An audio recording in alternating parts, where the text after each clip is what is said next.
Hey guys, super simple method on how you're going to connect your Dell monitor to your PS5 and how you're going to do it. So it's really simple. So the first thing that you're going to need is that you need to have HDMI cable.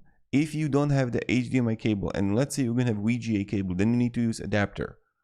So this is important. Now, if you have a HDMI cable and if you got it with Dell, you just connect it to the monitor and you want to plug in the monitor. And then what you need to do is that you need to then connect it to your PS5. It's super simple. From the back, you're going to have HDMI out port and it's going to connect both. But maybe what might happen is that you have VGA or you have something else and you're not going to find the ending on the PlayStation. So then what you need to do, you need to buy a port. So you're going to have VGA HDMI port.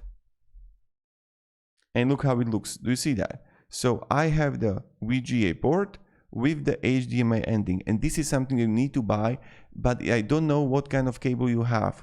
You got me, right? So not this is wrong. You need to have this.